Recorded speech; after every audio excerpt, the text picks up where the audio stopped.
ఓం సాయిరామ్. సమర్థ సద్గురు సాయినాథ్ మహారాజ్కి జై. సాయి భక్తులందరికీ నమస్కారం అండి. సాయిబాబా దయ వల్ల ప్రతి ఒక్కళ్ళు సంతోషంగా ఆనందంగా ఉండాలని మనస్ఫూర్తిగా కోరుకుంటున్న ఈ వీడియో చేస్తున్న బాబా సందేశం ఏమిటంటే, మన మనోమందిరము ప్రశాంతంగా ఉంటే ఏ మందిరానికి వెళ్ళాల్సిన పని లేదు.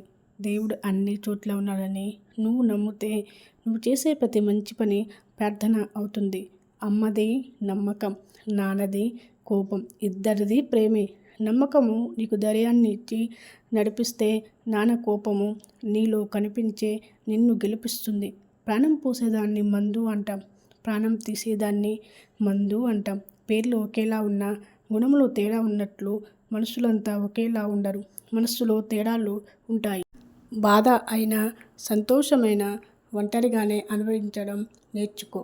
ఎందుకంటే మనం సంతోషంగా ఉన్నామని తెలిస్తే బయటకి నవ్వుతూ, లోపల ఓర్వలేని వారు మనం బాధలో ఉన్నామని తెలిస్తే బయటికి బాధ నటిస్తూ లోపల సంతోషపడేవారు చాలామంది ఉంటారు. నిజమైన స్నేహితులు మనసు విప్పి మాట్లాడతారు, చక్కగా సలహాలు ఇస్తారు, కష్టాల్లో ఆదుకుంటారు. ప్రయత్నం నీ ధర్మం, ఫలితం దైవ నిర్ణయం. పరిస్థితులు కాల నిర్ణయం ఎదుర్కోవటమే నీ మనోధైర్యము. జీవితంలో పాజిటివ్గా ఆలోచించాలి అంటే మనల్ని మనం ప్రేమించడం ఎంతో ముఖ్యం. అప్పుడే మనకు ప్రశాంతంగా ఉంటుంది. జీవితం అనేది ఒక అవకాశం అయితే దాన్ని వదలకండి. ఒక బాధ్యత అయితే నెరవేర్చండి. ఒక ఆశయం అయితే సాధించండి. ఒక శ్లోకం అయితే తట్టుకోండి. ఒక పోరాటం అయితే జయించండి. ఒక ప్రయాణం అయితే సాగిపోండి.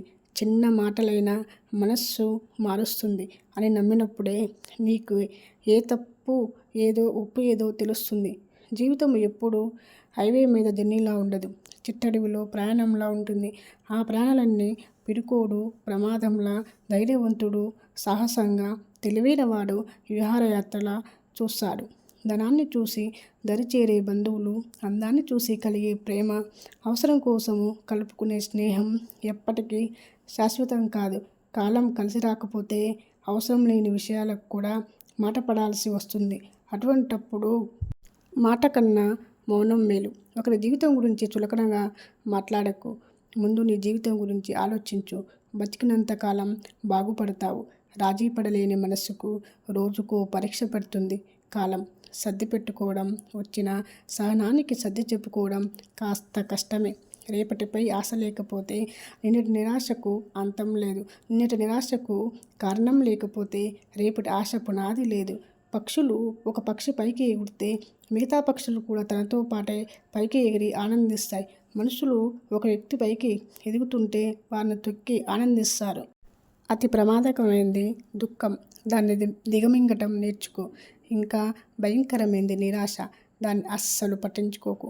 ఇంకా నీచమైంది అసూయ, దాని మీద మాత్రం లక్ష్య పెట్టకు. మన మనస్సేమి చెత్తబుట్ట కాదు, అందులో అడ్డమైన చెత్తను వేయకూడదు. మన మనసులోని మనకు సంబంధం లేని మనుషులకు, విషయాలకు ఎంత తక్కువగా ఉంటే మనం అంత మనశ్శాంతిగా ఉంటాం. రహస్యాలను ఎప్పటికీ ఎవ్వరికి చెప్పద్దు, అదే మిమ్మల్ని నాశనం చేస్తుంది. మీ వద్ద ఉన్నంతసేపు రహస్యంగానే ఉంటుంది, ఇతరులకు చెవిన పడ్డాక హాస్యంగా మారుతుంది. జాగ్రత్త.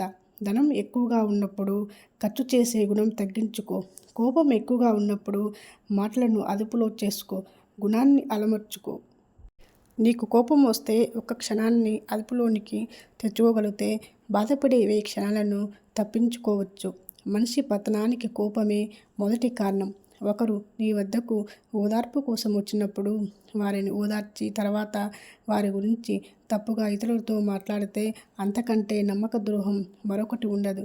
మన నీడను చూసి మనం బలము అనుకుంటే పొరపాటే. ఎందుకంటే నీడ కూడా ఎలుగును బట్టి తన తీరును మారుస్తుంది. మనుషులు కూడా అంతే.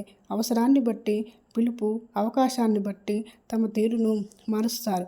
మంచి పని ఎంతమంది చూశారు అన్నది ముఖ్యం.